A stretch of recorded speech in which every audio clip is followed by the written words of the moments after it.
What are the queens of the tweeps? Queens of the tweeps, right? Would you consider yourself? I think that's a fair title. I've been called that. Flying Jen. Flying Jen. With Flying Jenny and spacetweep.com, is that right? .org. Spacetweepsociety.org. You were, tell me about your role in this whole event.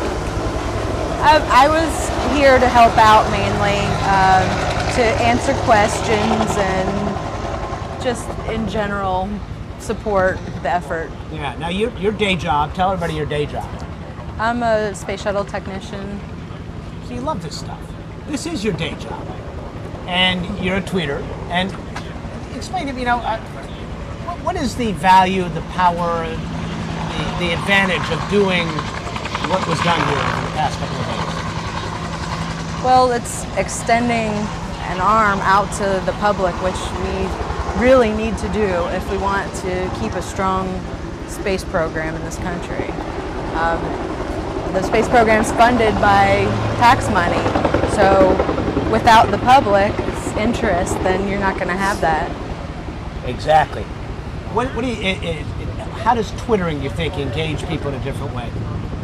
It brings it to a different level, to where there's this one-on-one almost interaction, and people can ask questions, get them answered right away, and they can feel like they're part of something instead of just getting broadcast information.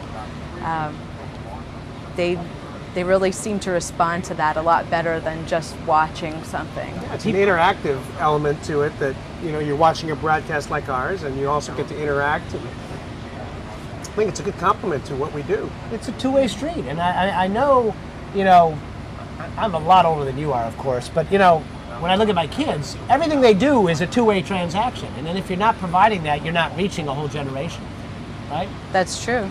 Yes, definitely.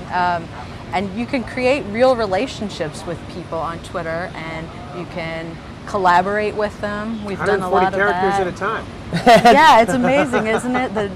Which even actually in that, forces you to be more concise. Actually, that extends beyond my attention span. So it's. Let me ask you this: what was it like? I mean, I know you've had a Twitter relationship with a lot of these people. This was, in many cases, the first time you met these people. What was that like?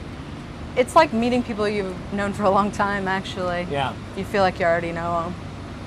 So, any surprises? Like, oh, I didn't know you were, shorter, taller, whatever, any of that stuff? I don't even really think about that very much. Yeah.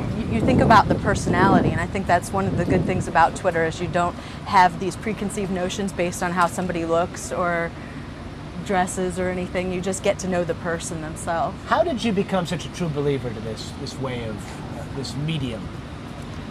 In increments. It started out slowly and just kind of went from there. I got on Twitter a little over a year ago, and is it something you found, or did a friend recommend it? A friend recommended it, and I started in, and I was like, I'm going to just give this a try. And shortly thereafter, somebody that works over in the OSB found me and started following me, and that's when I realized, hey, there's other people that like space that are on Twitter, and then I started finding a lot more, and it grew from there. It's a powerful way to reach an audience, because here we are at Spaceflight now. We haven't, we just kind of appeared one day, no marketing. I'm sorry, Kate, I can't understand what you've been saying. There's too much background noise. Kate is talking to me and I'm not getting it, so. Brush fire by the pad. There's a brush fire by the pad. And now we can definitely know why he's called Scorch. Charlie Hobaugh, proving true to his handle. Burned eggs one morning, and now it's brush fire. Scorching the pad. You know what? Now he has a good story. Let's take a look at that. What do we know about this, guys? I don't know. Is there an Aries 1X in the house? I think that's pretty common, actually. Has it been dry here lately? Not overly, but I mean, that's enough so that you could.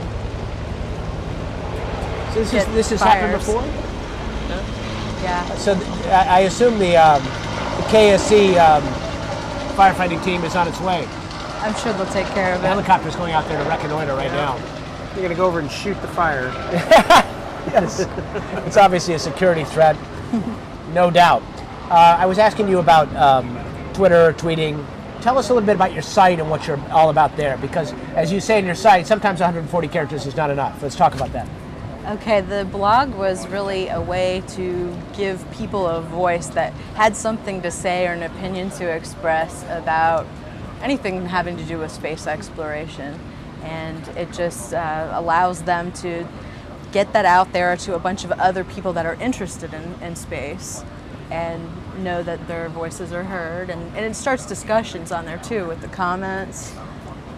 So it's been really a positive thing. We've had people that post from Italy and Japan and all over the place. Yep. So it's really neat how that came together. Well, so help me understand, what's the collective wisdom about what NASA should be doing next when you kind of poll this group of people? I don't know that there is a collective wisdom other than that everyone wants NASA to continue space exploration in some meaningful way. That's basically it. I mean, there's lots of different opinions out there, but they all kind of come back to that same thing. Where do you want to go? I'm not sure. My goal is just to keep going somewhere. It's a good point. Yes. Very good point indeed. Jen Shear, Flying Jenny, at Flying Jenny, spacetweep.org. Where else? I'm on spacetweepsociety.org. Spacetweep Society, and then on Twitter, and I'm on LinkedIn and Facebook take and a look everywhere at the else. logo on his shirt here. Can you see Miles. that, Jason? And zoom in on Can that. you zoom in on the That's on the the logo? Twitter That's the bird Twitter with, bird. of course, the With The astronaut. space regalia. astronaut Yeah. regalia. This is actually the group named him, and his name is Miko. Miko, of course. That's So- kind of cute. Little Miko, and when you go to your site, you can actually avail yourself of some of these products Yes. through the good graces of Land's End, Yes. and the profits go to you. There's no right? profits, I'm just actually. Kidding, I'm just kidding. You're just in this for the fun of it. Mm-hmm. She's on a mission. A mission from Indeed. Miko. Mission from Miko. All right, Jen Shear, get back to that tweet tent.